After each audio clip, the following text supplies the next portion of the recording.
ومن سار على نهجه إلى يوم الدين أما بعد.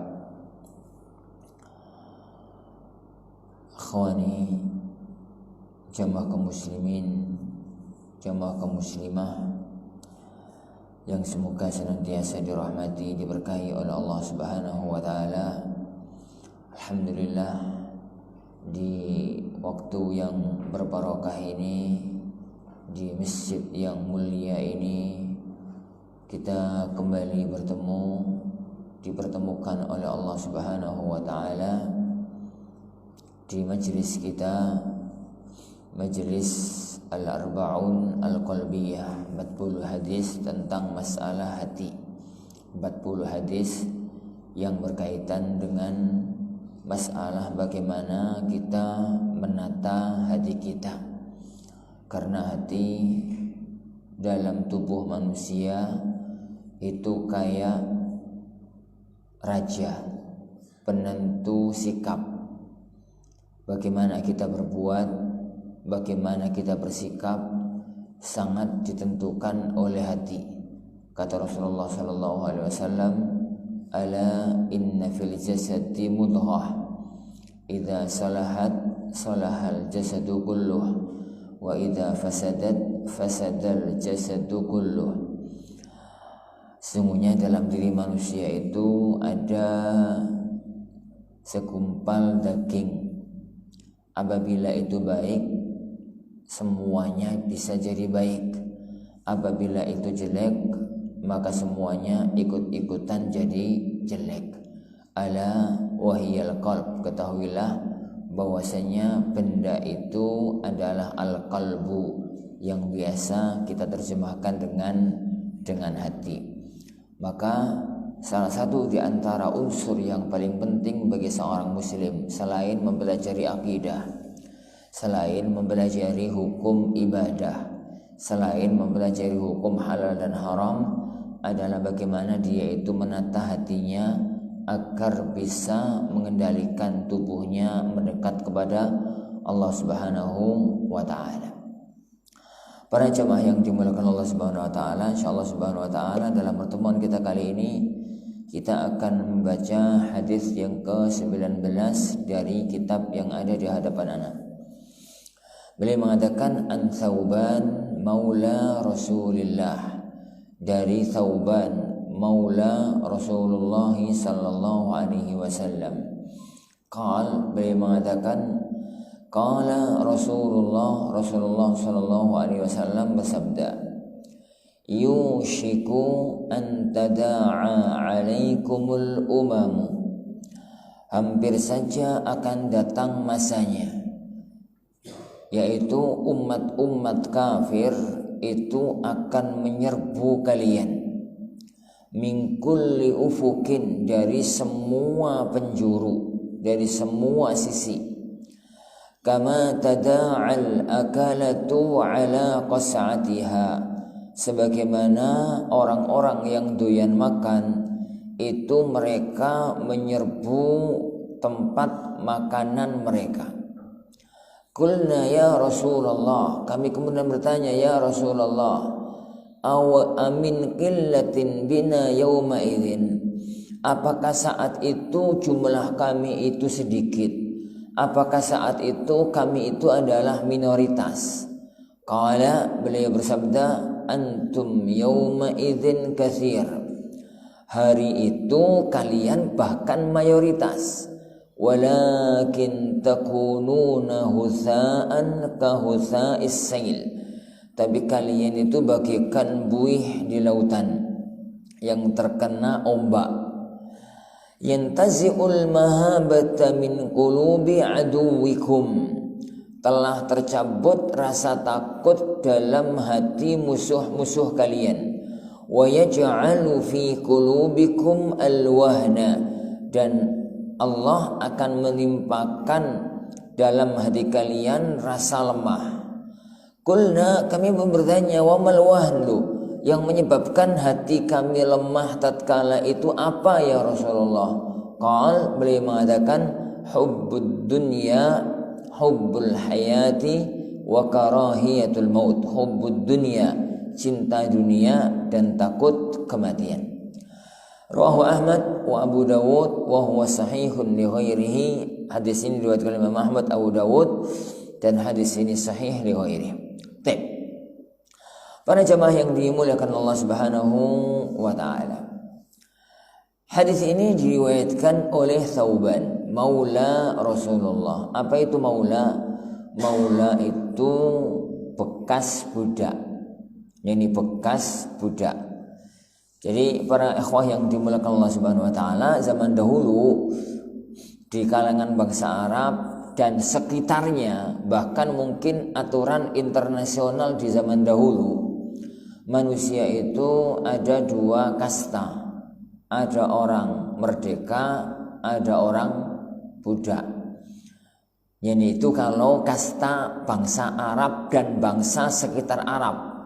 Jadi kalau di zaman tahun 570 sampai 633 masa hidupnya Rasulullah SAW, jadi mulai dari negeri Yaman sampai negeri Syam, negeri Irak, negeri Mesir, pokoknya daerah-daerah yang tatkala itu bisa terjangkau untuk didatangi oleh onta. Jadi kendaraan internasional zaman itu kan onta, orang ono mobil, orang ono kereta, orang ono pesawat. Jadi kalau kendaraan dalam negeri itu kuda. Kalau kendaraan angkut-angkut barang itu himar, keledai, sekaligus itu kendaraannya orang miskin di zaman itu. Lah, kalau untuk perjalanan jarak jauh ke luar negeri jauh itu, maka perjalanan itu pakai unta. Perjalanan itu pakai unta. Kenapa? Ya karena harus melewati padang pasir. Dari padang pasirku ra ono ngombe, ra ono maem. Dari pakai kuda ya mati. Kuda sedino enggak maem ngono mati. Jadi apa itu himar sehari 2 hari enggak makan mati. Tapi kalau unta bisa bertahan sampai 2 pekan, 3 pekan enggak makan, enggak minum, itu bisa. Jadi unta itu kalau mau budal itu minumnya sak sumur. Entek ngono ya. Mangan itu maame sak truk ngono. Ini entek ngono ya. Lah, makanan yang ada dalam perutnya, minuman yang ada dalam perutnya itu bisa untuk digunakan bertahan hidup 2-3 pekan. Kadang-kadang sampai saulan. Jadi kadang-kadang sampai satu bulan. Maka mereka bisa melewati padang pasir yang sangat luas sekalipun. Makanya unta itu disebut oleh orang-orang Arab dengan Safinatus Sahra, perahu ini padang pasir. Ini perahu tapi di padang pasir. Ngomong apa mau begitu. Nah, ya.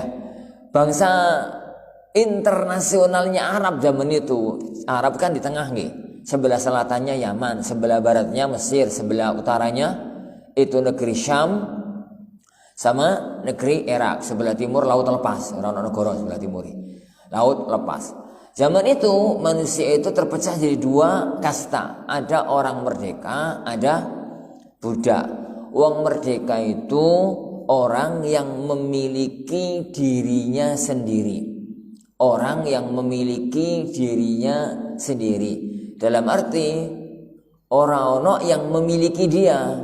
Kalau dia kerja ya karep-karep dhewe, turu ya karep-karep dhewe. Kalau memang dia bekerja di orang lain ya layaknya dapat upah. Itu namanya orang merdeka. Belum tentu kaya, bisa jadi orang miskin tapi merdeka. Yang kedua, budak. Budak itu orang tapi dimiliki oleh orang lain. Uang tapi orang itu milik orang lain. Jadi semua hidupnya dikendalikan oleh pemiliknya. Belum tentu miskin. Bisa jadi budak ini hidupnya kaya raya. Budak siapa? Budak rojo.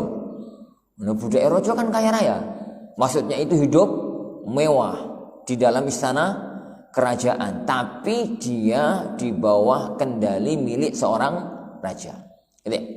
Nah, Thauban ini dulu itu budaknya Rasulullah Shallallahu Alaihi Wasallam. Terus dimerdekakan oleh beliau. Jadi dulu budak, terus dimerdekakan, maka yang memerdekakan itu adalah maula. Jadi yang dimerdekakan juga maulah. Jadi Thauban itu adalah budak yang dimerdekakan oleh Rasulullah sallallahu alaihi wasallam. Itu makna perawi dari hadis ini, yaitu Thauban maulanya Rasulullah sallallahu alaihi wasallam. Rasulullah sallallahu alaihi wasallam mengatakan tentang satu peristiwa yang akan terjadi nanti di akhir zaman. Dan ini masuk dalam nubuat. Jadi berita-berita yang zaman Rasulullah belum terjadi, tapi nanti akan terjadi di akhir zaman. Karena Rasulullah SAW itu ngomong itu landasannya wahyu. Beliau itu nggak mengetahui perkara gaib. Beliau itu tidak mengetahui apa yang akan terjadi. Seandainya beliau mengetahui apa yang akan terjadi itu, maka beliau nggak mungkin kalah perang. Jadi beliau itu nggak mungkin kalah perang. Jadi beliau itu seandainya tahu apa yang akan terjadi, beliau nggak akan ada masalah dalam hidup. Tapi beliau itu juga manusia biasa yang tidak mengetahui perkara gaib, kecuali yang diberitahukan oleh Allah Subhanahu wa ta'ala. Makanya kalau kemudian beliau mengatakan akan terjadi begini, akan terjadi begini, akan terjadi begini, akan terjadi begini, maka itu adalah karena wahyu yang Allah sampaikan kepada beliau. Wa ma yantiqu 'anil hawa in huwa illa wahyu yuha. Nabi Muhammad sallallahu alaihi wasallam itu tidak pernah bicara karena hawa nafsu, tapi karena wahyu yang diwahyukan, oleh beliau atau oleh Allah Subhanahu wa taala kepada beliau sallallahu alaihi wasallam. Nah, salah satu di antara berita wahyu yang Rasulullah sampaikan bahwa suatu ketika nanti, dan itu enggak terlalu jauh dari zaman beliau. Suatu ketika nanti kalian itu akan diserbu oleh orang-orang kafir. Jadi orang-orang kafir dari semua penjuru akan menyerbu kalian, akan memusuhi kalian. Jadi akan berusaha untuk menyerang kalian. Makanannya itu per piring. Nanti makanannya orang sak piring meskipun lapar ya antri nih anteng iso. Kalau makanan itu misalkan satu piring itu ya nggak akan ada rebutan, wong bakal dapat jatah. Tapi kalau makanan itu adalah dalam satu nampan yang gede, dalam satu nampan yang besar, kemudian orang-orang itu lapar dan orang-orang itu pengen mangan, kalau nggak cepet-cepet maka dia akan kehabisan makanan, nggak ada jatah, maka mereka itu datang rebutan makan cepet-cepet, merebut makanan yang ada. Gambarannya semacam itulah nanti di akhir zaman kaum muslimin, negeri-negeri kaum muslimin itu akan dijadikan rebutan oleh orang-orang kafir. Mereka perebutkan, mereka serang bareng-bareng bersama-sama dengan perasaan yang ingin menguasai negeri-negeri kaum muslimin. Dan itu sudah terjadi pada waktu dahulu. Jadi itu sudah terjadi pada waktu dahulu, di mana ada negeri kaum muslimin itu orang-orang kafir berusaha untuk menyerangnya dari mulai negeri bagian barat. Di negeri bagian barat Eropa, para sahabat sekalian, dari negeri bagian barat Eropa, di negeri Spanyol itu pernah ada peradaban yang sangat tinggi dari kaum muslimin. Pada waktu pasukannya Tariq ibnu Ziyad itu salah satu panglima perang Bani Umayyah di bawah kegubernuran Musa ibn Nusair. Kekhilafahan tatkala itu adalah Abdul Malik ibnu Marwan kalau nggak salah ingat. Jadi beliau itu dari mulai daerah Syam, dari mulai daerah Damaskus, itu membuka negeri-negeri barat Afrika, mulai Mesir, Sudan, Jazair, Maroko, sampai masuk perbatasan Eropa. Sampai masuk perbatasan Eropa, masuk ke negeri Spanyol dan menguasai negeri itu. Akhirnya semua negeri itu menjadi negeri kaum muslimin. Sampai negeri Spanyol yang dulu namanya adalah negeri Andalus. Islam menguasai di tempat itu menjadi penguasa dunia di tempat itu, penguasaan kaum muslimin itu berlangsung 800 tahun. Indonesia merdeka sampai saiki durung sampai 100 tahun. Jadi antum bisa bayangkan Islam itu menguasai daratan Eropa 800 tahun. Indonesia itu kan pernah ono kerajaan-kerajaan besar. Apa contohnya? Majapahit. Di barat Jawa ada Pajajaran. Di ujung Sumatera ada Sriwijaya. Itu negeri-negeri besar kaum muslim, negeri-negeri besar Indonesia. Majapahit itu umurnya berapa tahun? Apa sih ngerti? Orang saya ngerti ya. Umurnya Majapahit seingat ana gak sampai 200 tahun. Yani sekitar 200 tahunan lah seingat ana. Karena sejak runtuhnya Singosari kemudian berdirinya Majapahit di tangan Raden Wijaya sampai terjadinya perang Paregreg itu 100 berapa tahun gitu loh. Gak terlalu lama. Yani Pajajaran juga gak lama. Ya sekitar itu. Sriwijaya lumayan dikit tapi juga gak terlalu lama. Gak ada yang mencapai 500 tahun. Indonesia zaman kemerdekaan itu serba manual. Opo-opo serba manual. Baru 100 tahun gak nyampe. Kan Agustus kemarin 76 tahun. Ya bener ya? 76 tahun. Itu sudah perkembangan dunia negeri kita sehebat ini. Dari kalau kita pandang dari tahun 45 loh ya. Dari tahun 45 yang serba manual. Serba segalanya. Lah di negeri Eropa, Islam itu pernah menguasai Eropa itu selama 800 tahun. Islam pernah menguasai dunia. Islam pernah menguasai dunia. Negeri Afrika itu pernah dikuasai oleh kaum muslimin secara totalitas. Islam pernah menjadi negeri adidaya di India. Salah satu bukti yang nyata adalah Taj Mahal. Taj Mahal itu masjid nomor apa Pak? Taj Mahal itu kuburan.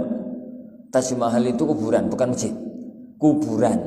Kuburan seorang permaisuri dari raja muslim. Anak nggak bahas tentang masalah kuburannya benar apa salah, pasti salah gitu ya. Tapi menunjukkan bahwasanya di zaman itu ada kekuasaan Islam besar di negeri India. Pernah Islam juga menguasai Cina dan daratan-daratan yang lainnya dan negeri-negeri yang lainnya. Nah, tatkala itu Islam sangat kuat, tapi kemudian tak berlangsung lama negeri-negeri itu hancur menjadi rebutan dikuasai oleh orang-orang kafir. Zaman apa itu? Zaman imperialisme, zaman penjajahan.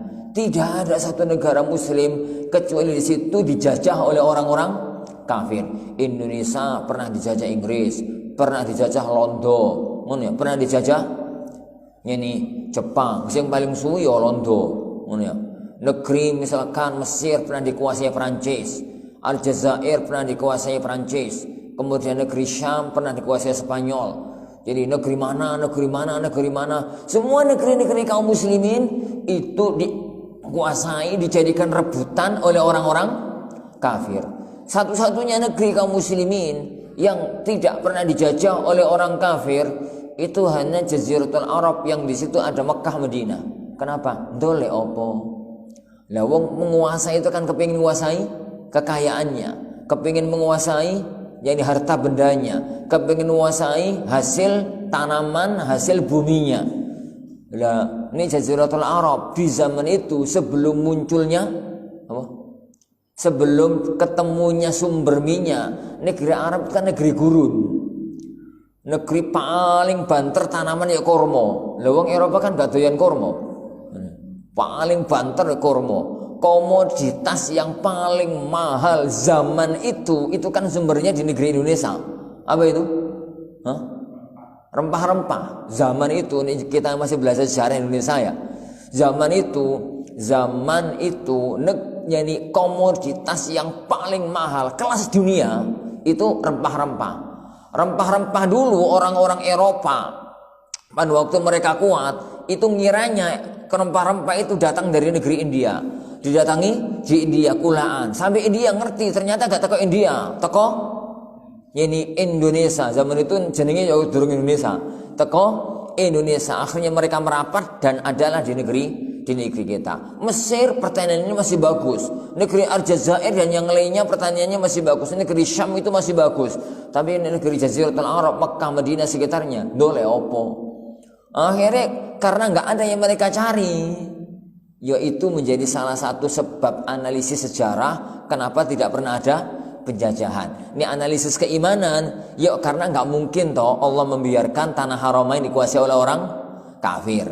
Ya jadikan sebagai sebab. Yani Allah menakdirkan bahwa Allah menakdirkan sumber minyak ditemukan setelah itu. Jadi itu yang pernah dinubuatkan, yang pernah disampaikan oleh Rasulullah Shallallahu Alaihi Wasallam. Bahwasanya suatu ketika nanti negeri kaum muslimin itu akan dijadikan rebutan oleh orang-orang kafir.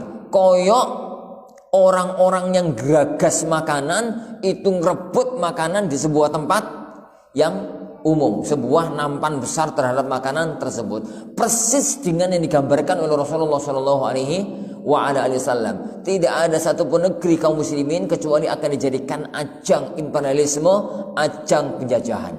Ini ajang penjajahan. Para sahabat kali itu bingung. Lah kok iso gitu loh. Kenapa? Sejarah para sahabat, lah wong kaum muslimin mek titik saja, sedikit saja, setiap perang itu menang. Perang Badar 300 lawan 1000 menang. Perang Uhud 700 lawan 3000 menang. Aslinya perang Uhud itu menang. Aslinya menang. Jadi perang Uhud itu kan terjadi pada hari Sabtu. Ini pada hari Sabtu pagi itu 700 pasukan melawan 3000 pasukan orang-orang Quraisy. Sebagian pasukan 70 orang Rasulullah tempatkan di Jabal Rumat, yakni pasukan panah, gunung tempat pasukan panah. Asli ini perang Uhud itu menang telak. Jadi pada waktu duhur itu menang telak. Kaum kafir itu hancur berantakan, gak karu-karuan. Mereka sudah lari tunggang langgang. Kaum muslimin yang ada di bawah itu sedang mengumpulkan ghanimah. Sudah mengumpulkan ghanimah. Ya wis gak nggo pedang, pedangnya sudah disarungkan. Yani tamengnya sudah ditaruh, wis gak nggo apa-apa. Mengumpulkan barang ghanimah. Yang di atas mengatakan, yuk kita turun yuk. Kita bantu teman-teman mengumpulkan ghanimah. Jadi kalau ada orang yang cerita, orang-orang di atas itu mengatakan, yuk kita turun yuk, kita ambil ghanimah, itu salah. Mereka yang di atas kepincut harta, itu nggak benar, sama sekali nggak benar. Pertama, para sahabat dulu itu nggak pakai doyan harta, nggak kayak kita. Yang kedua, dalam dunia perang, mau dia itu ngumpulkan ghanimah, mau nggak ngumpulkan ghanimah, podo wae, hasilnya sing dibagi. Yang bagi itu adalah panglima. Jangankan ikut perang, jangankan dia dalam pasukan panah, tukang masak loh, meskipun nggak masuk ke medan laga yuk dapat ghanimah. Yang jenenge perang kan mesti ono tukang masak to yo. Ono tukang masak, ono sebagian joko gudang, ono sebagian joko manganan, ono sebagian opo. Nggak ikut perang tetap dapat harta ghanimah. Panglima perang yang bagian depan dengan sayap pasukan inti, sayap kanan, sayap kiri, pasukan belakang, itu loh ghanimah podo. Jadi nggak mungkin para sahabat tatkala itu berpikir mereka itu ingin rebutan ghanimah. Yang terpikir di saat itu adalah, yuk kasihan teman-teman yang di bawah, capek ngumpulkan ghanimah, kita malah nunggu tok di atas. Pimpinan perangnya mengatakan, pimpinan pasukan panah mengatakan, ojo, Rasulullah SAW minta kepada kita jangan turun apapun yang terjadi sampai beliau perintahkan. Lah sekepingin turun mengatakan, itu kan isek perang, sekarang perang sudah selesai, yuk turun. Akhirnya 90% turun, nyiso 10 orang dari 70 orang. Pada waktu turun, mereka semuanya sudah turun mengumpulkan ghanimah. Qadarullah, Allah menjadikan pimpinan pasukan kafir tatkala itu adalah Khalid ibnu Walid sebelum masuk Islam. Itu sebelum meninggalkan perang jauh noleh. Sumber kekuatan kaum muslimin pada waktu perang itu kan pasukan panah di atas. Karena kalau mereka mau nelikung dari belakang, burungnya bisa masuk, itu sudah keserang dengan pasukan panah yang dari atas. Ternyata sudah kosong, titik. Wah, waktunya mereka balik menghabisi pasukan dari atas. Pada waktu pasukan panah yang tinggal beberapa orang itu mati semua, kaum muslimin di bawah kan nggak ngerosok ada ancaman. Mereka yang masih mengumpulkan ghanimah itu dihujani panah dari atas, kalang kabut gak karu-karuan, dan itu adalah awal kekalahan. Jadi asli nih perang Uhud itu mereka menang. Perang Ahzab, kaum muslimin jumlah pasukannya mentok 3.000 ngelawan 10.000 menang. Perang Khaybar, pasukan muslimin dikit melawan pasukan Ahzab yang melawan pasukan Yahudi yang banyak, menang. Jadi serba menang. Pasukannya titik-titik selalu menang. Lah kok nampak Rasulullah menggambarkan nanti kaum muslimin itu dijadikan rebutan oleh orang-orang kafir itu, kenapa ya Rasulullah? Sebabnya opo karena kita tatkala itu amat sangat sedikit, minoritas banget kayak kita pada waktu masih di Mekah. Itu yang dipikirkan oleh para sahabat. Pada waktu mereka masih di Mekah sedikit banget. Apa begitu gambarannya pada waktu suatu ketika nanti kok sampai dijadikan ajang rebutan oleh orang-orang kafir. Orang itu kan cara berpikirnya nggak terlalu jauh dari kondisi lapangan. Yang mereka bayangkan itu Badar menang, Uhud menang, Ahzab menang, Khaybar menang, ini menang, itu menang. Padahal mesti sedikit. Padahal mesti sedikit. Tapi kenapa? Tapi kok bisa semacam itu? Maka Rasulullah SAW mengatakan, enggak. Kalian tatkala itu kaum muslimin tatkala itu enggak sedikit, bahkan mayoritas. Bahkan mayoritas. Banyak. Secara kualitas, secara kuantitas, secara jumlah sangat banyak. Tapi akeh tok enggak ada kualitasnya. Gambarannya itu kata beliau SAW, walakin takununa husa'an ka husa'is sail. Tapi kalian itu kayak buih yang terhempas ombak. Ngerti kalau di sungai yang grojok itu mesti ada busa putih atasnya itu ya. Lah busa putih atasnya itu husa. Itu buih. Itu meskipun banyak tapi sama sekali gak punya kekuatan. Sama sekali gak punya kekuatan. Kemana arus membawa, kesitulah dia akan kintir. Nek kemudian airnya tenang, sebentar lagi dia juga akan hilang. Kenapa? Kena angin itu hilang. Nah buih itu kan kena angin itu selenyap. Kalau dia ada, itu dibawa oleh hempasan angin, dia akan pergi kemanapun. Tidak memiliki kekuatan. Sama sekali tidak memiliki kekuatan. Banyak tapi tidak memiliki kekuatan. Kata Rasulullah SAW, gambaran kaum muslimin di akhir zaman nanti tidak memiliki kekuatan adalah yantazi'ul mahabata min qulubi aduwikum. Rasa takut musuh itu sudah hilang. Dan itu berbeda sekali para jemaah sekalian dengan kondisi yang terjadi di zaman Rasulullah SAW. Jadi Rasulullah SAW itu diberikan oleh Allah keistimewaan. Salah satunya adalah kata beliau, fudziltu alal anbiya'i bisit. Aku diberikan keistimewaan di atas semua para nabi dengan 6 perkara. Siapa tahu? 6 itu apa? 1. Aku itu diutus untuk semua manusia. Sedangkan semua nabi diutus untuk kaumnya masing-masing. Jadi kaumnya masing-masing. Hud untuk kaum 'Ad, Saleh kaum Samud, Nabi Yunus kaum Nanawa, gitu ya. Nabi Musa Bani Israel, Nabi Isa Bani Israel, gitu. Jadi untuk kaumnya masing-masing. Itu yang pertama. Yang kedua, kata beliau sallallahu alaihi wasallam, utitu jawami'al kalim. Aku itu diberi kemampuan untuk ngomong jawami'ul kalim.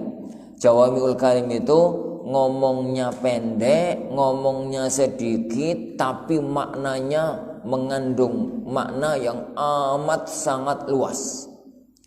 Hadis-hadisnya Rasulullah itu kan pendek-pendek, tapi kalau dijabarkan yo panjang lebar, terutama hadis-hadis Jawami'ul Kalim. Itu yang kedua. Yang ketiga, kata beliau sallallahu alaihi wasallam, aku dijadikan oleh Allah sebagai khatamul anbiya, penutup para nabi. Tidak ada lagi nabi setelahku. Itu yang ketiga.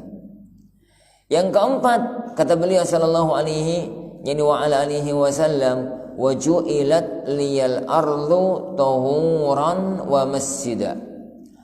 Jadi tanah dimanapun aku berpijak bisa untuk bersuci, bisa untuk sholat. Kenapa? Karena kalau umat-umat sebelumnya di zaman Nabi Musa, di zaman Nabi Isa, di zaman nabi-nabi yang lain, jenenge ibadah itu harus di tempat ibadah.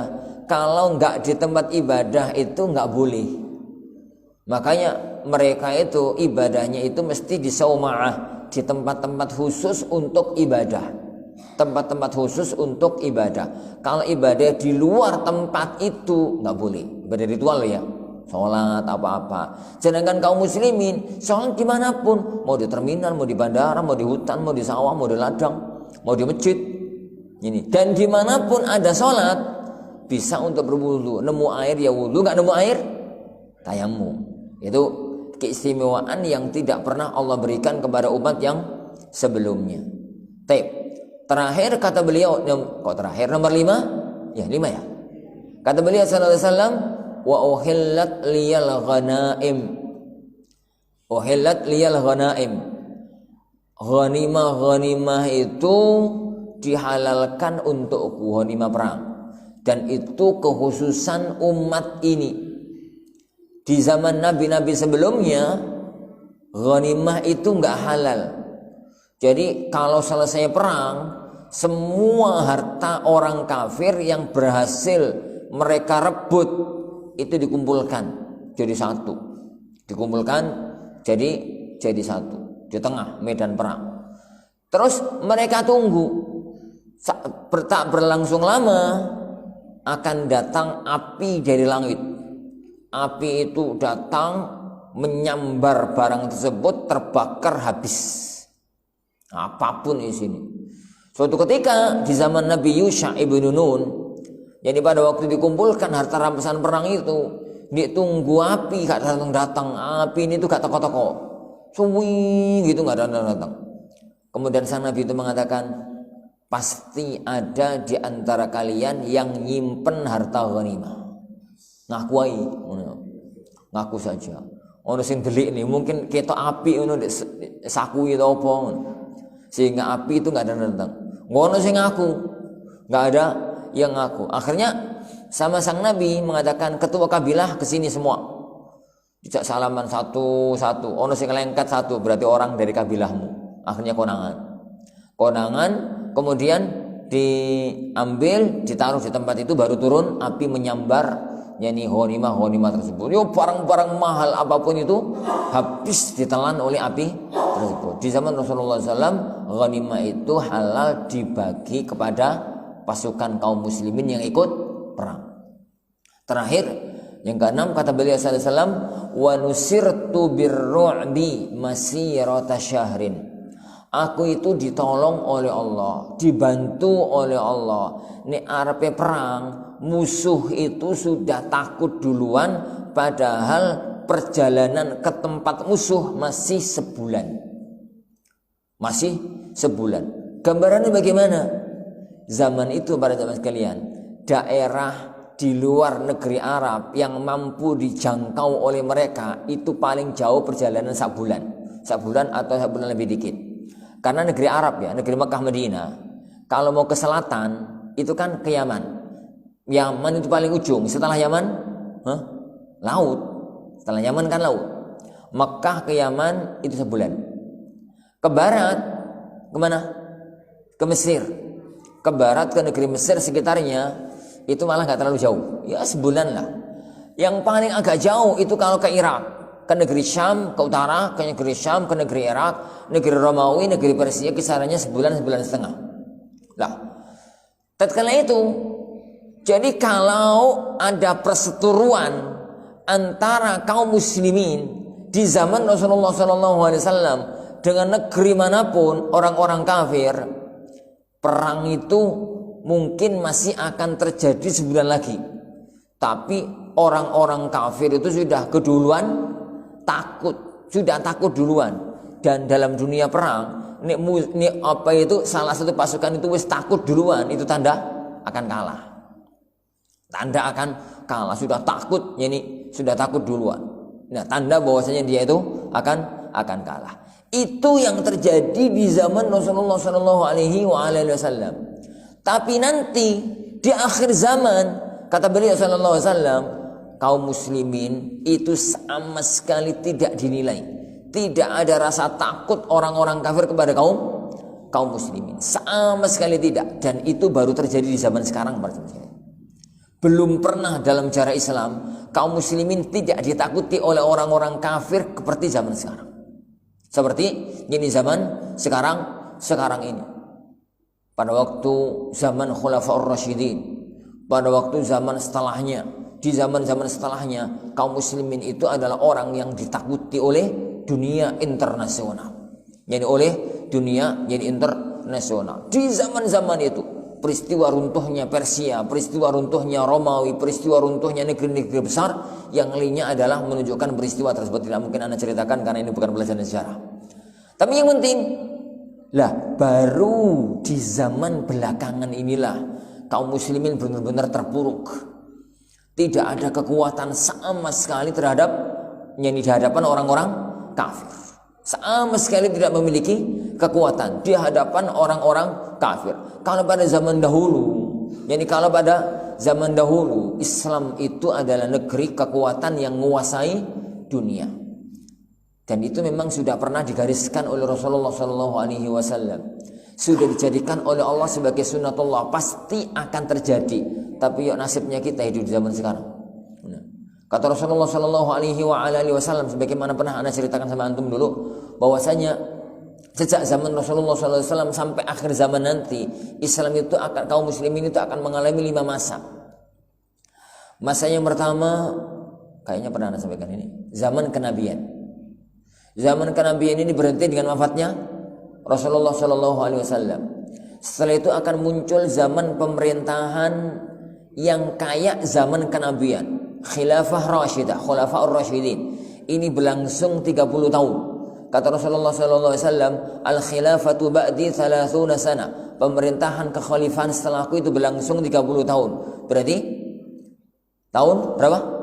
11 tambah 30, 41. Jadi tatkala wafatnya atau tatkala lengsernya Hasan ibnu Ali. Setelah itu akan datang mulukun adud, datang para raja yang suka gigit. Ya api tapi ono dolimi titik. Ya. Setelah itu akan masa datang mulukun jababirah. Mulukun jababirah itu penguasa-penguasa yang diktator, penguasa-penguasa kejam, penguasa-penguasa dolim. Kabarnya para ulama, zaman itu kaum muslimin akan dikuasai oleh kekuatan kezaliman, kekuatan orang-orang kafir. Dan kayaknya itu zaman kita. Dunia internasional dikendalikan oleh kekuatan kafir. Dan ini baru terjadi di zaman belakangan, zaman belakangan ini. Dan akan datang suatu ketika nanti, masa yang kelima, Islam akan kembali menguasai dunia. Rasulullah SAW dalam hadis ini membicarakan zaman kita. Zaman itu nanti, orang-orang kafir itu sama sekali tidak akan pernah takut kepada kaum muslimin. Tidak ada kekuatan kaum muslimin. Bahkan di zaman itu kata beliau, wa yaj'alu fi qulubikumul wahna. Allah akan menimpakan rasa lemah dalam hati kalian. Allah akan menimpakan rasa lemah dalam hati kalian. Jadi perasaan itu lemah, Arab dari sisi ekonomi lemah, dari sisi ini militer ya lemah, dari sisi sosial ya lemah, dari sisi ilmu pengetahuan yang lemah, dari sisi ini ya lemah. Akhirnya karena semuanya lemah, perasaan itu lemah. Dan uang itu para sahabat sekalian, nek wis punya perasaan lemah, itu mesti gaya berpikir itu kepingin melok orang yang kuat. Itu sudah normal. Di mana orang yang lemah itu kepingin bergaya kayak gayanya orang-orang yang kuat. Ini terjadi di zaman kita. Kalau di zaman dahulu itu beda. Kalau zaman dahulu para sahabat sekalian, tatkala Andalus dikuasai oleh kaum muslimin, tatkala peta dunia itu dikuasai oleh kaum muslimin, orang-orang Eropa, orang-orang kafir itu yang gaya hidupnya niru gayanya kaum muslimin. Di zaman itu orang-orang Eropa sing iso bahasa Arab nunggau baya. Mereka apa? Bahasa Arab itu bahasa internasional zaman itu, bahasa penguasa dunia. Ini orang-orang kafir pemuda-pemudanya itu berpakaian dengan pakaian ini kaum muslimin itu sewenang bangga ngono. Napa? Ku pakaian penguasa dunia. Makanya dalam banyak foto-foto dokumenter, banyak ratu-ratu negeri Eropa itu cadaran. Kenapa? Karena itu adalah pakaian penguasa dunia. Ini kok zaman saiki ngono lah. Wong muslim tapi nek bergaya-gaya Eropa ngono ku bangga. Nek iso bahasa Inggris ngono ku bangga. Nek iso bahasa Arab kok belas ora patek bangga. Itu kebanyakan kaum muslimin zaman sekarang kan betul. Wong muslimah berpakaian dengan pakaian gaya Eropa ngono ku sombong. Nek ana wong begini nyeni melok segala sesuatu ikut gaya mereka. Kenapa? Lumrai orang yang merasa dirinya lemah kepingin menguatkan dirinya dengan ikut gaya-gayanya orang-orang yang kuat. Jadi Rasulullah SAW mengatakan wa yaj'alu fi qulubikumul wahna. Zaman itu kalian akan ditimpa wahn, perasaan lemah, karena memang lemah dari semua sisi dunia. Militer yo lemah, jadi ekonomi yo lemah, sosial politik yo lemah, semua unsur-unsur kehidupan lemah. Jadi akhirnya ngerasa lemah, akhirnya ngerasa lemah. Nah, para sahabat kemudian bertanya, loh, terus sebabnya apa ya Rasulullah? Wamal wahnu itu jangan diterjemahkan apa itu lemah ya.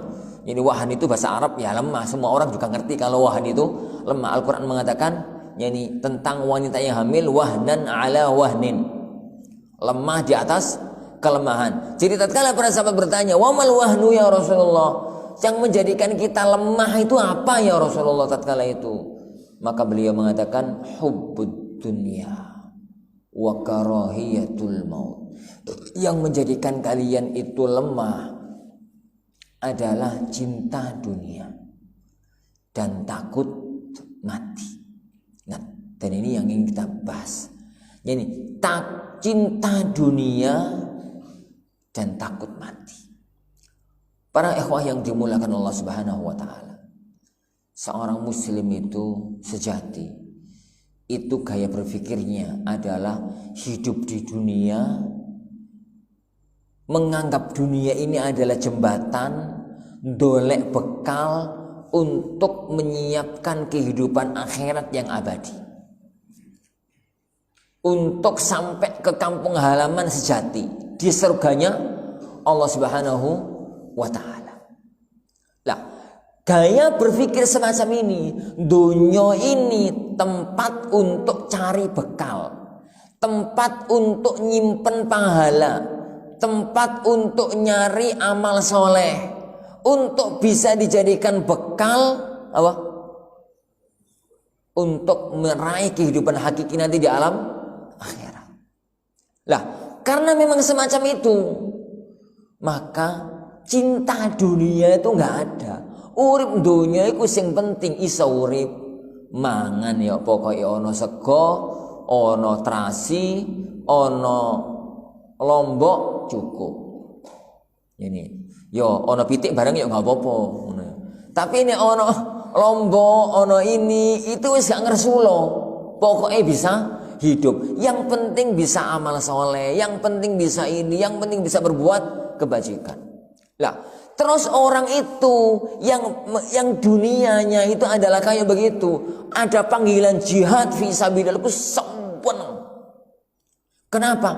Wah, kesempatan besar, ndang-ndang masuk surga.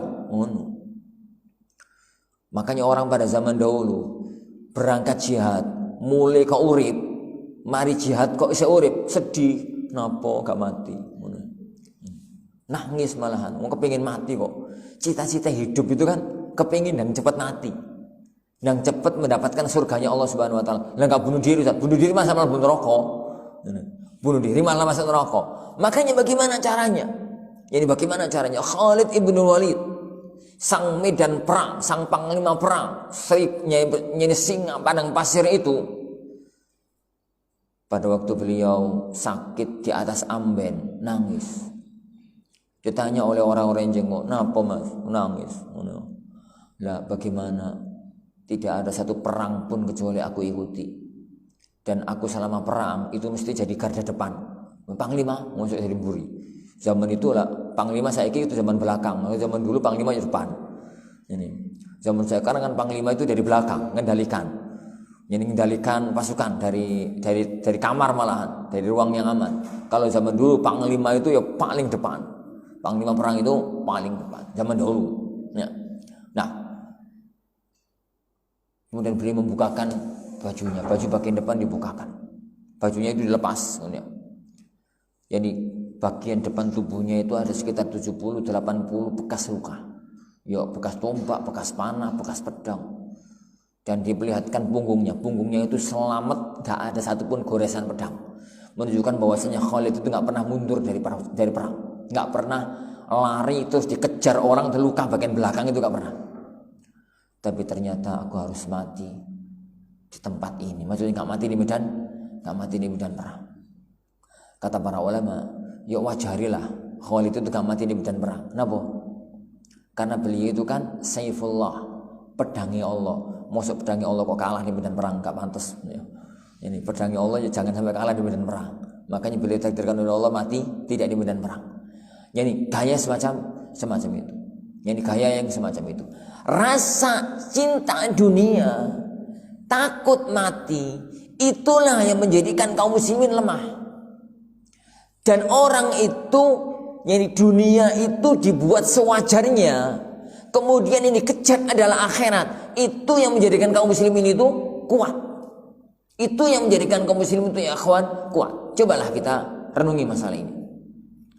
Di mana letak kekuatan kaum muslimin di zaman sahabat? Di mana letak kekuatan kaum muslimin di zaman sahabat? Hampir nggak ada. Ekonomi kalah, persenjataan kalah. Jadi jago-jago perang kalah. Ini kekuatan militer kalah. Apa yang kuat? Hampir gak ada. Hampir tidak ada. Ini itu kalau kita bandingkan dengan kekuatan orang-orang Arab belaka. Belum kita bandingkan dengan kekuatan orang-orang Romawi. Belum kita bandingkan dengan kekuatan orang-orang Persia. Belum dibandingkan dengan kekuatan orang-orang Yaman. Tatkala itu tambah gak ada apa-apa nih. Tambah gak ada ini apa-apanya sama sekali. Tapi di mana letak kekuatan? Letak kekuatan mereka adalah tatkala cinta dunia itu nggak ada. Jadi misalkan pada waktu Islam itu butuh untuk bikin masjid, maka kaum muslimin itu berbondong-bondong. Jadi untuk segera menyelesaikan masjid itu dalam waktu sekejap. Kenapa? Gak ada cinta dunia. Kesempatan besar untuk membangun rumah Allah, menjadikan dia mendapatkan pahala besar di sisi Allah Subhanahu wa Ta'ala. Di sisi Allah Subhanahu wa Ta'ala. Tatkala ada perintah, ada turun firman Allah Subhanahu wa Ta'ala, lan tanalul birra hatta tunfiqu mimma tuhibbun. Kalian itu tidak akan masuk surga kecuali kalian mau menginfakkan harta yang paling kalian senangi. Itu gambaran para sahabat itu adalah berlomba-lomba untuk menginfakkan harta yang paling mereka senangi. Salah satu di antara kisah masyhurnya adalah kisahnya Abu Talha. Abu Talha itu punya kebun di Buraiha. Kebunnya itu bagus, subur, gitu ya. Subur, ada di depan Masjid Nabawi. Ingat ya, kota Madinah itu bukan padang pasir loh. Kota Madinah itu kota, area pertanian. Padang pasir itu di luar kota. Nek kotanya itu adalah area pertanian. Jadi Abu Talha itu punya kebun depan karo Masjid Nabawi. Depan karo Masjid Nabawi. Kalau jenengan sekarang ke Masjid Nabawi, pintu 21 masuk. Pintu 21 itu selatan, utara, timur, barat. Orang ngerti aku orang kenal. Orang ngerti timur barat kalau di sana. Pokoknya mlebu masjid ngono. Ini. Dari arah pintu 21 masuk. Lah, di belakang pintu 21 itu letak Buraiha. Dulu saiki wis ora ono kebune, saiki dari tekel kan. Ini saiki masuk dalam masjid. Sekarang masuk dalam kawasan perluasan masjid. Itu tuh depan sama Raudhah. Depan sama Raudhah. Jadi kalau pintu Raudhah itu keluar ke belakang, lah agak jauh di luarnya itu ada kebun. Kebunnya itu milik Abu Talha. Itu Rasulullah kalau ini budal masjid itu sering mampir kono. Wong bayune seger. Ini tanaman subur, itu sering mampir. Pada waktu turun ayat itu, Abu Talha mengatakan, ya Rasulullah, Allah berfirman, lan tanalul birra hatta tunfiqu mimma tuhibbun.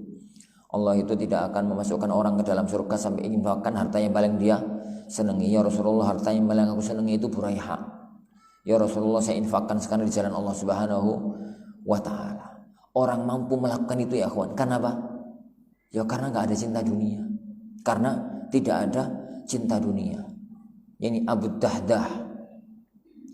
Tatkala beliau itu lewat, gitu ya, lewat. Kemudian beliau melihat ada dua orang sahabat tengkar, dua sahabat awam. Ya para sahabat itu kan macam-macam nih. Ono wong pinteri, ono wong alimi, ono wong awami jenenge menungso.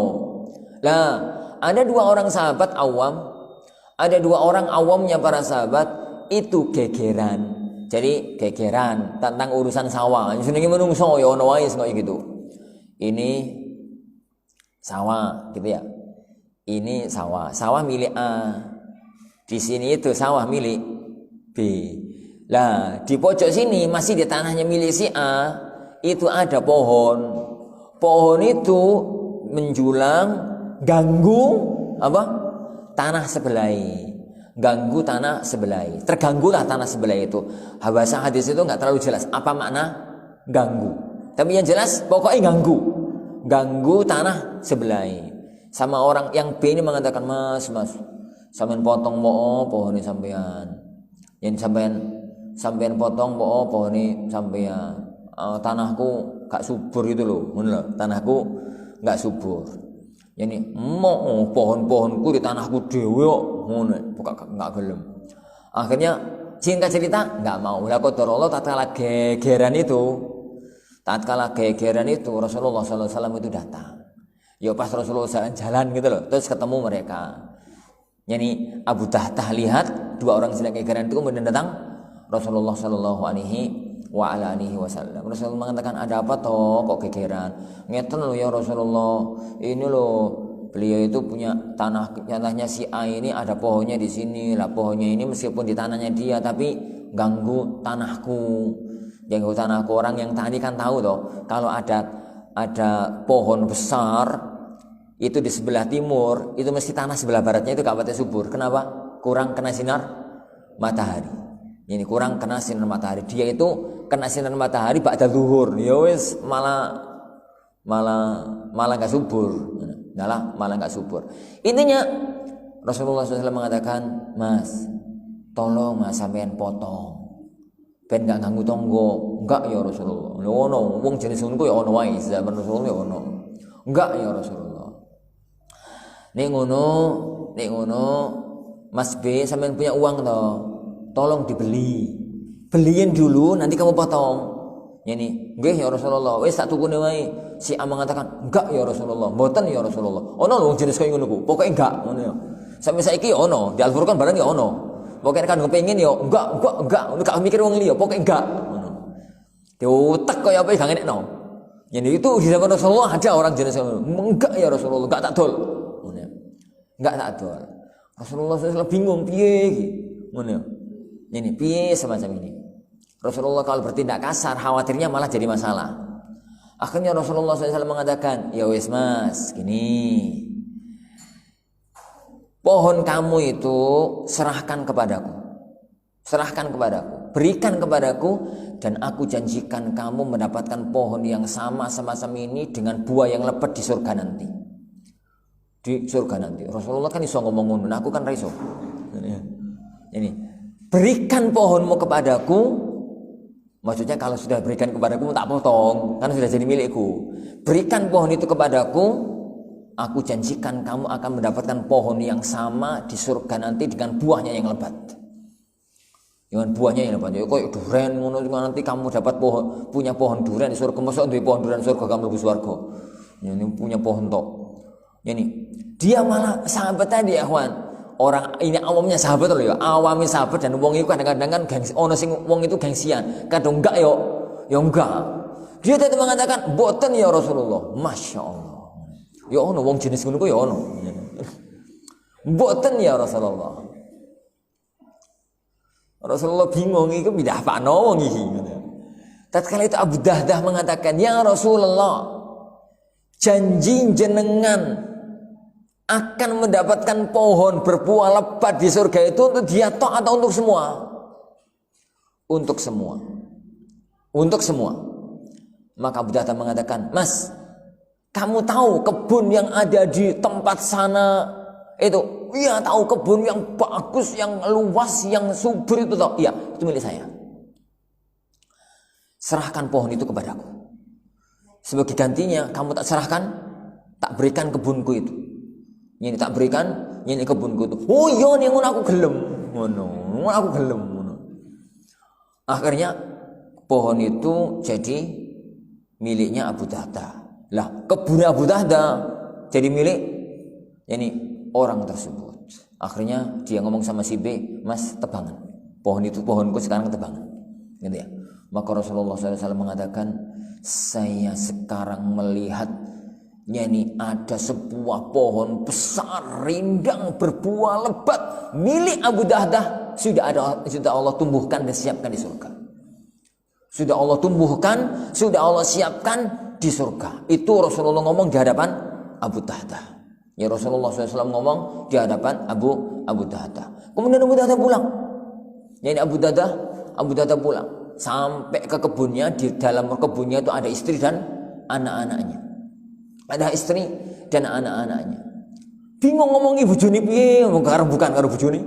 Ngene wong bukan kok opo? Sampeyan seneni karo bojone sampeyan. Ngene. Dia itu teriak, "Ya Ummu Dahdah, Dek." Ummu Dahdah itu bojone. Ini Dek, sampean mau metu, anak-anak sampean bawa keluar karena kebun ini sudah aku jual. Ini sudah aku jual, sudah bukan hak kita. Loh Pak, sampean jual karo apa? Tak jual dengan satu pohon di surga. Ini sudah aku jual dengan satu pohon di surga. Istrinya ahli takwa mengatakan, "Alangkah beruntungnya perdaganganmu wahai suamiku." Nah, bojone sampean nesu. Bojoku bareng mungkin ada nesu. Sudah aku jual dengan satu pohon berbuah lebat di surga. Ini kata Rasulullah SAW. Maka istri mengatakan, "Rabihatit tijaratu ya Abu Dahdah." Ini perdaganganmu sangat untung. Lawang apa itu tuku karo barang dunia oleh surga. Itu nih wong ngerti hakikat iman kan untung. Tapi nih wong gak ngerti iman, ya rugi. Ora oleh apa-apa. Ya dapat apa-apa. Nah, gaya berpikir semacam itulah yang menjadikan orang itu urip itu untuk akhirat. Karena cinta dunia tidak ada. Sedang nikmat iman yang ngurusin dunia, azan tinggal, sholat. Ngono ya. Sedang urusan apa? Prospek dunianya mendapatkan harta yang banyak, tapi ternyata haram, tinggal. Karena yang dipikir adalah akhirat. Jadi ada urusan sedekah, ada urusan nafkah, ada urusan ini, ada urusan itu, semangat. Tatkala ada panggilan jihad fisabilillah, enggak minggir dunia. Kepiye carane budal jihad untuk segera mendapatkan surga Allah Subhanahu wa ta'ala. Lah, orang-orang yang tingkat imannya semacam itu yang akan menjadikan orang itu selalu taat kepada Allah. Yang diurip itu ini kan adalah surga. Menghindar dari kemaksiatan kepada Allah Subhanahu wa ta'ala. Dan itulah letak kekuatan yang ada di kalangan kaum muslimin. Tatkala itu ada, maka Allah Subhanahu wa ta'ala akan menjadikan orang-orang kafir gentar dan takut kepada kaum muslimin. Dan itu yang terjadi. Dan itu para Allah Subhanahu wa ta'ala yang terjadi. Makanya orang-orang yang kaum muslimin pada zaman dahulu, panglima-panglima perang pada zaman dahulu, iku nek mereka nyiapkan pasukan perang, itu sing diributkan bukan strategi perang, tapi yang paling mereka wanti-wanti kepada kaum muslimin, para mujahidin itu satu. Jadi satu, jangan ada yang melanggar kewajiban. Jangan ada yang menerjang keharaman. Karena Allah, karena kita punya kekuatan, karena Allah memberikan kepada kita kekuatan. Kalau kalian sampai meninggalkan kewajiban, kalian itu sampai menerjang keharaman, maka pertolongan Allah akan Allah cabut. Dan kalau Allah sudah mencabut pertolongannya, tinggal kekuatan militer lawan militer dan kita pasti kalah. Makanya kan orang zaman dulu, para sahabat sekalian, nek perang dengan orang-orang kafir, dengan orang kaum muslimin, itu orang-orang kafir itu bingung. Perang Yarmuk itu 24.000 lawan 240.000. Dan menang telak. Perang Qadisiyah itu jumlahnya nggak terlalu jauh dari itu. Menang telak. Ini sampai jadi pada waktu kekalahan pasukan perang Yarmuk, itu panglima perangnya itu dipanggil oleh Maharaja Romawi. Ditakoni, sing sampean hadapi itu menungso apa jin? Sing sampean hadapi itu manusia apa jin? Ingat ya kawan, di negeri Arab itu nggak ada orang sakti. Ini beda kalau di tanah Jawa akeh wong sakti. Ini pasukan wong siji ngalahno wong 1000 itu iso pakai aji Jawa. Ini aji opo? Ilmu Jawa kan ono waringin sungsang, serat jiwa, yani opo, yani pancasona, apa meneh? Ini ilmu Jawa, Ini lampah lumpuh, siapa ini itu? Ceritanya Brahma Kumbara. Ini zaman kecil kan ono ceritanya Brahma Kumbara, ono ceritanya Raden Purbaya, siapa? Sampai saya gak lali-lali. Padahal katanya Boroja. Ini, kata diulang-ulang kok nggak pernah lupa ini ilmu kamu nunggu. Ini iku wong Jawa, karena ilmu itu kan turunan India. Turunan yani perang Baratayuda di India. Ngono ya. Ya ono apa iku? Panah Gatotkaca apa? Panah Kontawijaya. Panah Kontawijaya ya ono ya semacam-macam lah ngono. Di negeri Arab itu, negeri Arab, Romawi, Persia, iku gak ono wong sakti. Jadi iso terbang pukulan jarak jauh itu gak ono. Jadi makanya rojone itu nggak bertanya, mereka itu sakti-sakti toh, enggak. Yang ditanya itu, mereka yang kamu hadapi itu manusia apa jin? Maka panglimanya mengatakan manusia. Yang kami hadapi itu manusia. Lah kok bisa 240.000 pasukan perang kalah hanya oleh 24.000 orang? Ini 1 banding 100. 1 banding 100. Ya benar, 1 banding 100. Dan gak mungkin zaman itu ceritanya 1 lawan 100 menang. Ini gak wong sakti. Zaman itu orang wong sakti di negeri Arab. Ya. Maka panglimanya mengatakan manusia. Lah kok bisa kalah? Karena mereka itu kalau siang puasa, kalau malam sholat malam.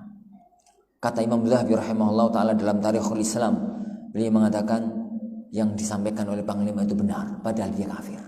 Letak kekuatan kaum muslimin ada pada itu. Al-Imam Salahuddin Al-Ayyubi rahimahullah sebagaimana diceritakan oleh Imam Ibnu Katsir dalam Al-Bidayah wa Nihayah. Yani beliau itu mengatakan pada waktu Al-Imam Salahuddin Al-Ayyubi rahimahullah sedang menyiapkan pasukan perang, besok mau perang salib.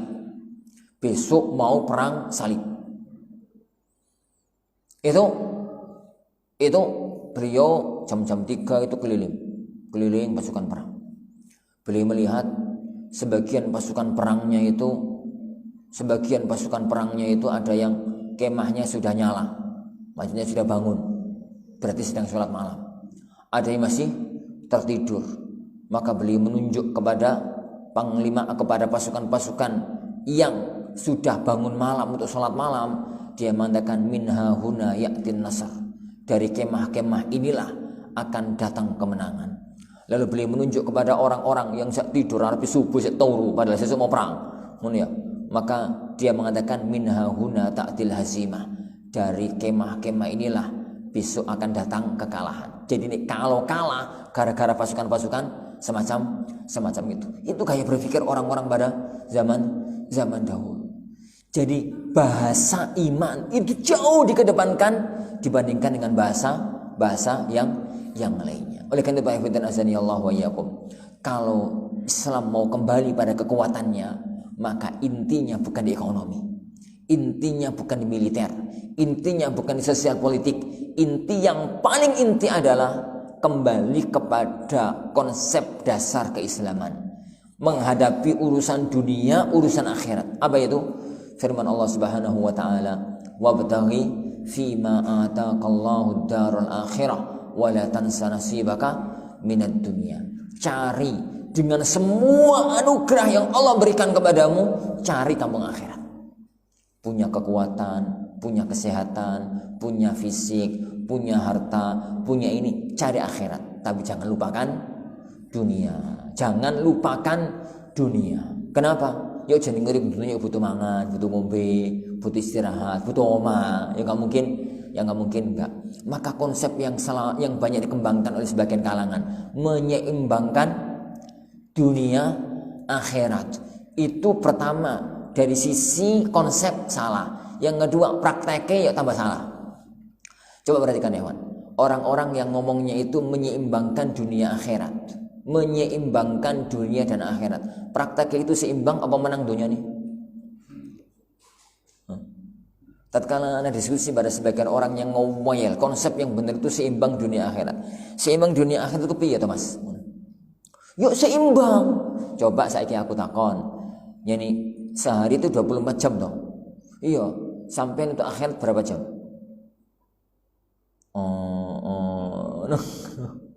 Berapa? Lah untuk dunia nih pirang jam?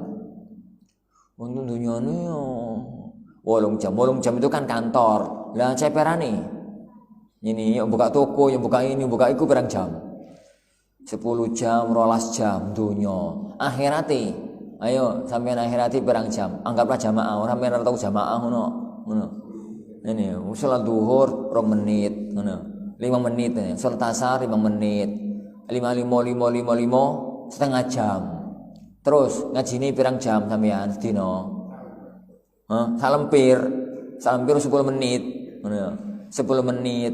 Terus zikiri pirang menit sampean sehari? Setengah jam pisan kakean. Jadi setengah jam wis anggaplah setengah jam. Sak jam setengah mentok, Mas. Sak jam setengah ku mentok. Ini urusan akhirat. Terus urusan dunia nih 8 jam iku minimal. Durung tambahani, lemburani. Ngono kok katanya konsep menyeimbangkan dunia akhirat. Mana yang seimbang dunia akhirat? Menang. Ini karena konsep itu konsep biasan bibit, prakteknya itu adalah menangkan dunia. Konsep muslim itu adalah wabtaghi fima ataqallahu darul akhirah wa la tansa nasibaka minad dunya. Semua yang Allah berikan pusatkan untuk mencari akhirat. Tapi jangan lupakan dunia. Lah, Ustaz, apa mesti melarat? Enggak. Apa mesti susah? Enggak. Wong dunia iku ana jatahe yo. Dunia itu ana jatahe. Yani dunia itu ada jatahnya. Lihat toh. Ini lihat toh Syekhuna Ustaz Aun. Mulai bangun tidur sampai tidur lagi tuh urusan ngajar. Karo ngurusi pesantren. Ya duwe mobil, telu bahkan mobilnya. Ini. Mobilnya 3, ngono ya. Istrinya 1 tapi yang yo urip normal, makan yo makan, hidup yo normal, anak-anak ya sukses semua. Anak gak bilang anak ya anakku yang cilik-cilik tau. Ini yo sana lah, ngono yo. Anak dari bangun tidur sampai tidur lagi yo di pesantren, gak kemana-mana. Pesantren yo kadang-kadang rini, yo kadang-kadang nanti. Yo nggak kemana-mana. Ini istri anak 1, belum nambah.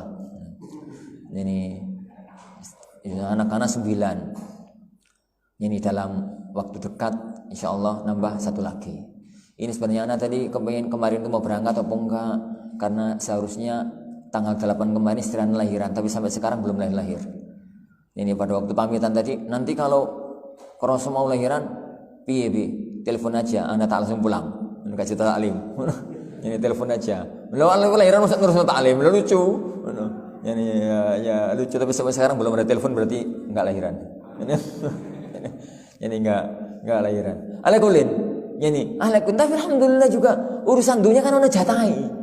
Oma ya layaknya orang punya oma itu oma, layaknya orang punya sepeda motor ya duwe sepeda motor, layaknya orang duwe anak ya duwe anak, bahkan anakku akeh.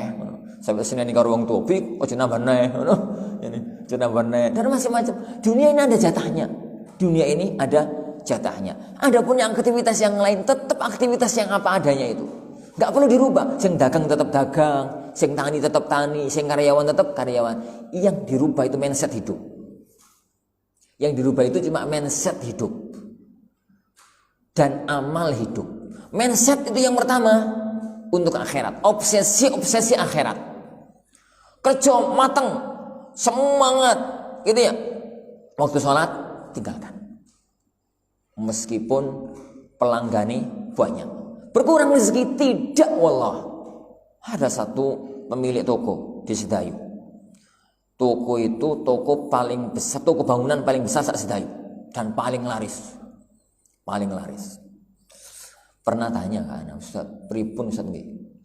Lah nek waktunya Jumat, jadi kata jenengan jamaah niku wajib. Nggih, Pak. Terus dan pada waktu azan niku rame-rame tiyang, Ustaz. Kula tutup pripun, Ustaz?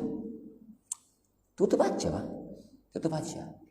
Jadi sekitar 10 menit sebelum azan siap-siap tutup. Siap-siap habis duhur ini, siap-siap tutup. Ini bilang sama mereka, Pak, cepat panggil transaksi ini, 10 menit lagi saya tutup. Nanti buka setelah sholat, setelah makan. Ini kalau mereka mau, kalau jenengan mau nanti, monggo jenengan sekarang makan dulu, sholat dulu, nanti datang sini lagi. Kalau nggak sabar, ya silakan ke toko yang lain. Gitu, nengoni pelangganku pergi, Sat. Ya ora apa-apa. Ya ora apa-apa. Enggak. Rizki itu enggak akan kemana-mana, enggak akan salah alamat. Toh, nekat, bismillah. Bismillah, tekad, tutup. Tekad, tenan, ditutup. Ditutup jelang azan zuhur, ditutup jelang azan asar, ditutup. Jadi beberapa bulan kemudian anak tanya, Pak, gimana Pak? Omsetnya berkurang? Enggak, Ustaz.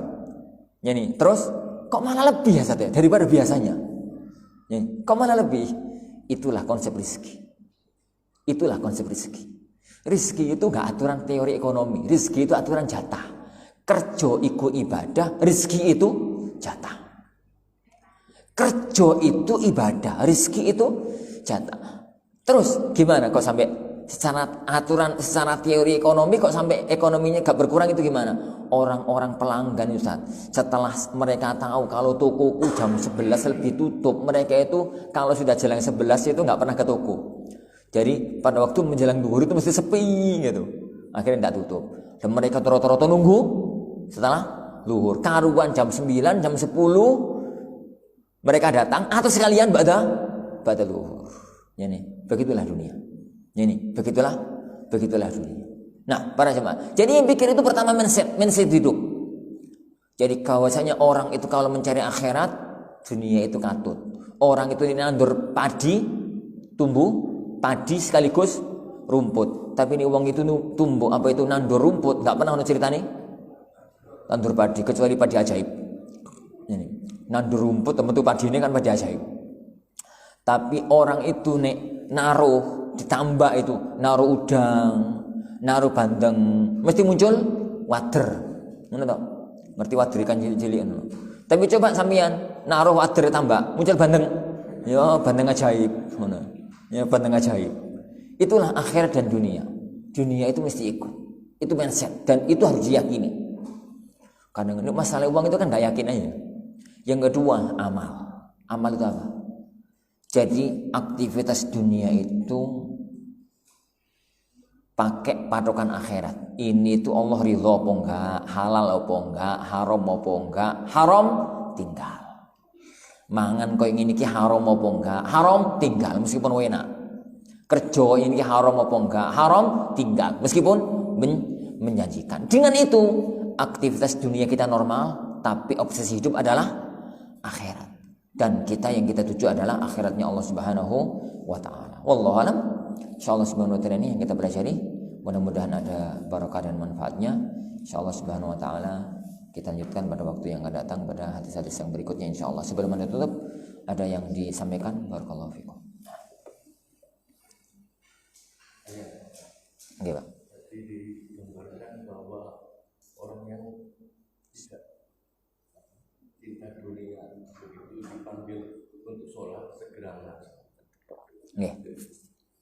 Sedangkan orang yang mengakhirkan sholat tanpa ada udzur yang dibenarkan, apakah itu termasuk orang yang cinta dunia yang digambarkan dalam hadis itu?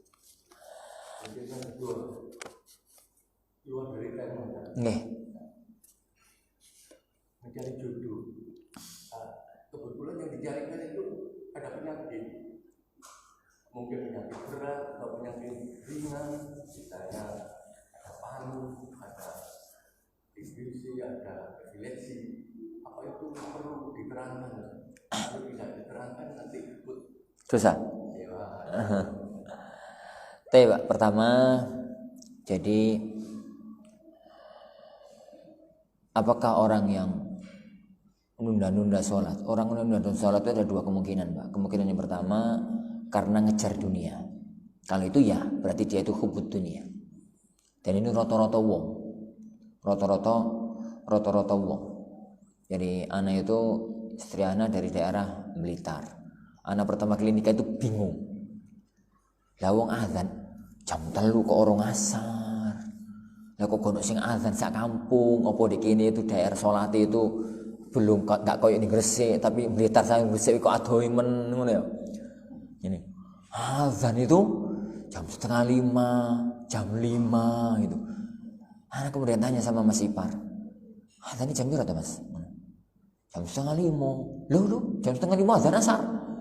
Lah iya, adatnya orang sini itu kalau azan asar itu ya setelah saya pulang orang kerja. Nih tukang ngono kan mulai jam 4 ngono ya. Nih wong sawah ngono ya wis mulai kerja terus mulai azan asar sekaligus nunggu maghrib terus salat maghrib. Ora bener ya. Ora bener. Coba wis azan wis bukan ngarepe omah itu kan ada musala. Wis azan jam 3 normal. Teko yo ben gak teko yo ben ngono. Ini semacam itu. Dan itu karena cinta dunia. Tapi ada orang nunda salat itu karena malas. Ya sebenarnya kan apa-apa remian karo kopi ngono ya. Jadi karo apa gitu, tunda.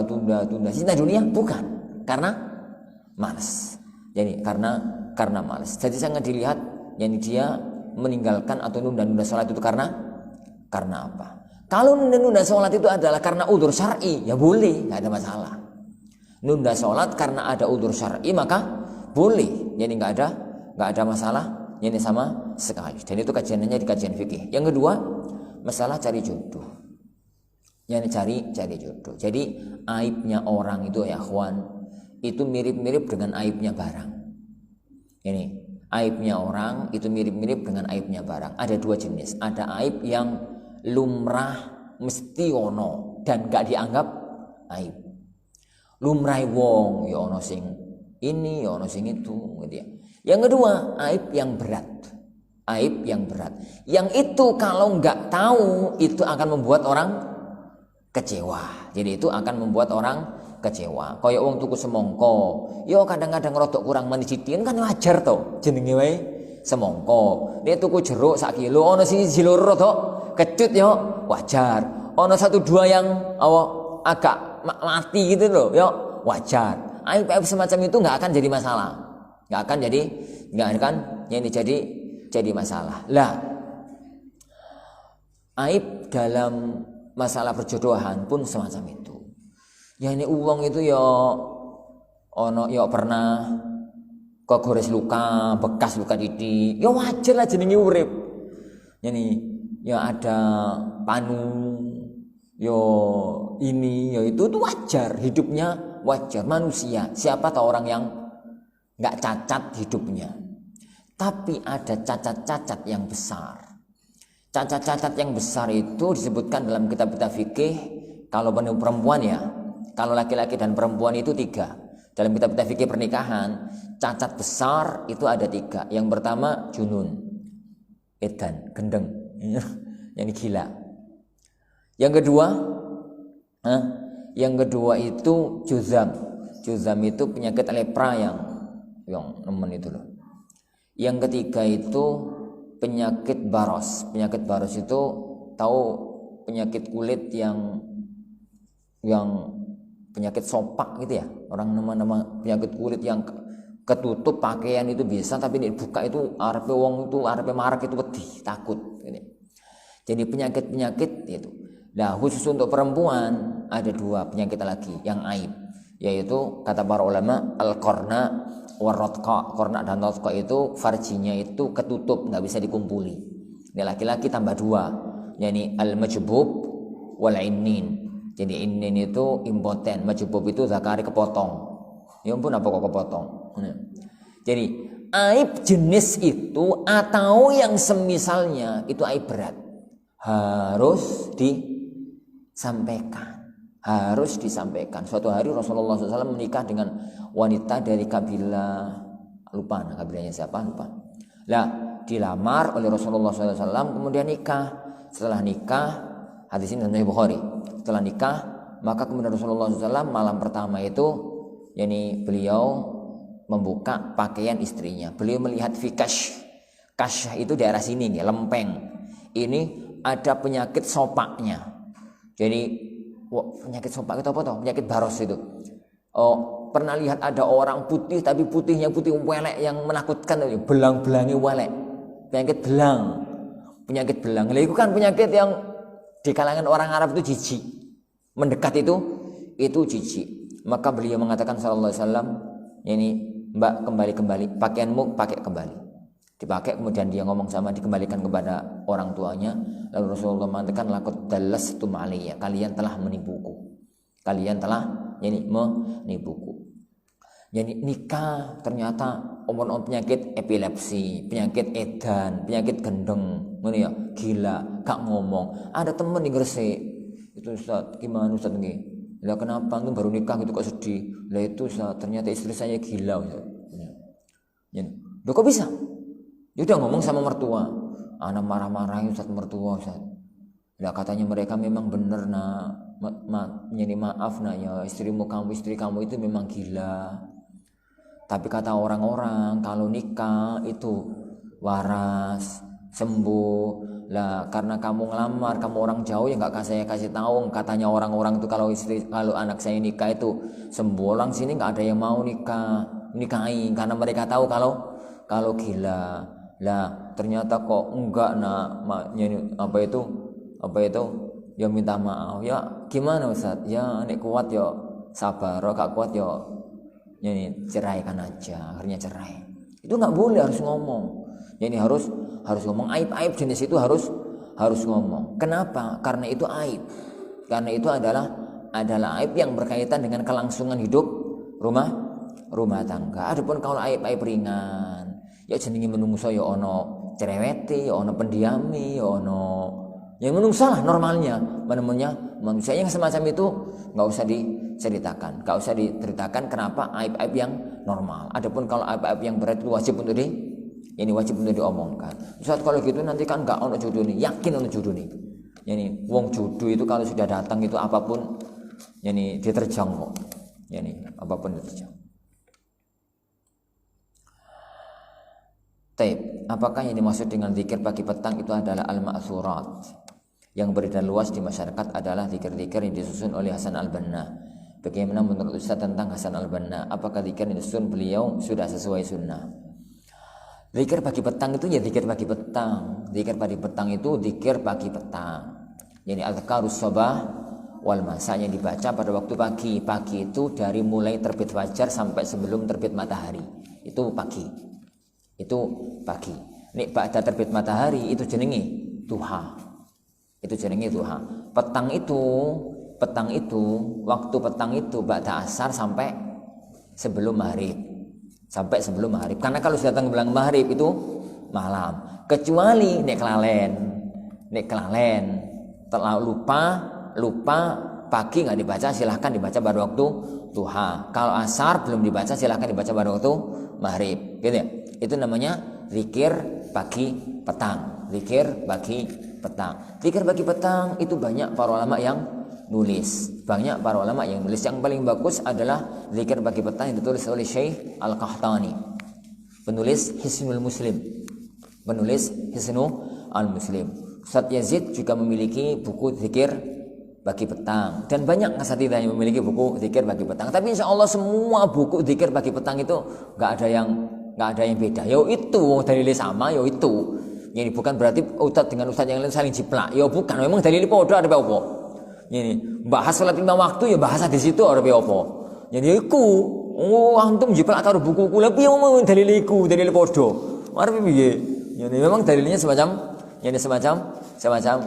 itu. Adapun al-ma'tsurat yang ana nasihatkan itu pertama adalah bukunya Syekh Wahab Al-Qahtani, penulis Hisnul Muslim. Ada Syekh bin Bas itu punya buku Tuhfatul Ahyar juga tentang zikir diantaranya juga pagi petang. Ustaz Yazid itu punya buku zikir pagi petang, dan banyak kok buku zikir pagi petang itu banyak sekali. Banyak sekali. Rata-rata itu menukil dari bukunya Syekh Wahab Al-Qahtani. Syekh Sa'ad Ibn Wahab Al-Qahtani. Baik, pertama. Adapun bukunya Syekh Hasan Al-Banna, ghafarallahu lana walah, itu al-ma'tsurat itu ada beberapa riwayat yang dipermasalahkan.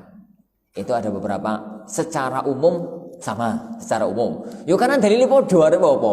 Kalian dalilnya podo, tapi ada beberapa masalah dalam riwayat yang ada dalam kitab kitab tersebut. Dalam beramal, ambil yang aman, jalur yang aman, yang pasti benar. Insyaallah subhanahu wa ta'ala. Anda tidak menganjurkan untuk yang dibaca adalah ma'tsurat. Bacalah yang dituliskan oleh para ulama kita, yang itu adalah benar-benar terambil dari kitabullah dan sunnah Rasulullah sallallahu alaihi wa ala alihi wasallam. Nah,